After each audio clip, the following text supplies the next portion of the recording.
I don't believe that Putin will agree to anything. I think Putin is determined to take over Ukraine. He will either lie and say that he agrees or just not agree. So what Trump is doing is actually smart in the sense that you just get him to stop fighting, get the fighting to die off. Then you can work on how to build peace, and Putin doesn't have to agree to anything. We just do it with Ukraine. Ukraine's a sovereign, independent country. They have vast territory. They have a great, talented population. They have a big economy. They they can do this, and we can help them do this, so that you create a strong enough entity that Putin doesn't attack again, and you're not getting Putin to agree to signing on a dotted line. Oh, Ukraine is a sovereign, independent European democracy. He won't do that. But let's not insist that he do it. Let's just stop the fighting and then do it ourselves. Drawing on your years of experience in diplomacy, I'm really keen to get what you've observed in how the new Trump administration is handling relations between Washington, Kyiv, and Moscow. Right. I think the new dynamic here is an administration in the United States that is willing to act. So what we had with the Biden administration was delay, hesitation, partial measures, urging restraint, wanting to avoid escalation. So that kind of cautious approach. And what you see with President Trump, and it's not only his dealings concerning Russia and Ukraine, but generally the way he is acting, it is someone who is willing to take action, who's willing to escalate, and is daring anybody to cause him to escalate. This is a very different style. I think it has caught Vladimir Putin off guard. Putin came out of his shell and already said he's willing to negotiate. Of course, he doesn't mean it. He's not sincere about that. But the fact that he did that is interesting because he's responding to President Trump. The second thing is, I think that what President Trump is doing is and you may remember a tweet that he put out in his first day in office, first full day in office. He's holding Putin accountable for the war and saying Putin has to stop the war. So it's not one of these both sides, blah, blah, blah. He's holding Putin accountable, saying you have to stop the war. He has highlighted how weak Russia is, particularly economically, which is an important point to make. And by contrast, portraying himself as very strong. So he has options. He has threatened escalation in terms of tariffs, taxes, and sanctions. And he has said that he would do that if Putin does not stop the war. So it's a very strong message going to Russia right now. As for Ukraine, Ukraine has played it very smart. They said that we're willing to negotiate. We understand we're not going to get all of our territory back militarily, so we'll pursue that by other means. And we just need security guarantees so they don't attack again. And that is something that I think Trump looks at as saying, okay, that's reasonable, and Europe can provide those guarantees. So I think he has changed the dynamic already.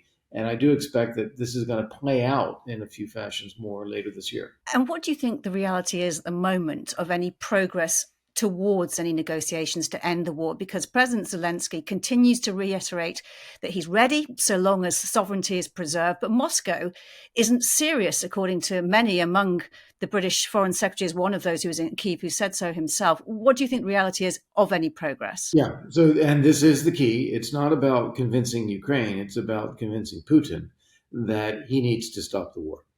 And there are three main levers that the Trump administration has right now. One of them they're already pursuing, which is increasing U.S. oil and gas production and exports and trying to drive down global energy prices. That will have an impact on Putin's budget, which is important. Second is the implementation of tough sanctions on Russia's energy sector and banking system. This is something that the Biden administration put in place in its final days in office. Should have been done years ago. But in the last Friday that they were in office, they put in place some actually very serious sanctions on Russia's energy sector. Trump has not lifted those, has not even talked about those. And they are therefore being implemented, and I think they can be pursued vigorously. That should also have an impact on Putin's budget. Then the third thing is going to be a continuation of military support for Ukraine. This is something the Trump administration has not talked about yet. I think they're deliberately holding back to see reactions from Putin. But I think we will find ourselves in a situation where we are continuing to provide weapons and arms to Ukraine on a different basis than the Biden administration. So, not taxpayer money paying for this, but rather loans to Ukraine where they can borrow the money and buy American weapons, and ideally pressuring the Europeans to seize the frozen Russian assets. There's $300 billion of frozen Russian assets. Seize those and use some of that to buy American weapons as well. So I think when those three things are clear on the table and no end in sight, I think that's when you start to see Putin say, okay, we'll have a ceasefire. And taking all of that into account, if you right now were the US Special Representative for Ukraine negotiations, what would you be advising the Ukrainian government? I would say align yourself with President Trump. Don't try to veer off or argue with or get into a confrontation with the United States. We're on your side, and we want to get an end to this war, and we want to make sure that you survive this well. And there needs to be a peace and a just peace. So don't argue with the U.S. here. Push on Russia. Get Putin to agree to end the war. Keep that focus and help us keep that focus. There was a moment right after Trump's first couple days in office when President Zelenskyy was doing an interview, it might have been Sky News, and he was asked about European troops in Ukraine. And he gave an honest answer, which is that's not enough. And, we need to have American troops as well. And they can't just be in central Ukraine. They have to be on the front lines. Okay, I understand that's how he is feeling dealing with a live war that he has to fight right now. But that's getting off message. That is giving Putin a way to drive a wedge between the U.S. and Ukraine and Europe and the United States. We've got to keep the focus on Putin ending the war. And you have stressed before that it is for Ukraine to decide what is acceptable in any deal for peace. How important is it that it is President Zelenskyy who is the leader who delivers that, and especially now when the Kremlin is trying to undermine him? And President Zelenskyy is, he is the elected leader of Ukraine. He's the legitimate leader there, and he speaks for the Ukrainian people. I mean, he has led them through the darkest hours of this conflict, and people respect him. So he is the person, he is the voice that Ukrainians respect and need to hear from.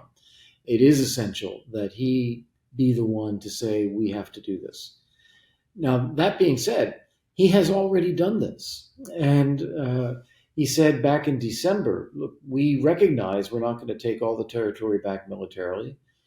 We can pursue the recovery of our territory by other means, diplomatic and political. And we need to have peace so that we can stabilize the country, give people a break from the war, refugees can come home, rebuild the economy, get into the European Union. But to do that, we've got to have guarantees of security so that we deter Putin from attacking again.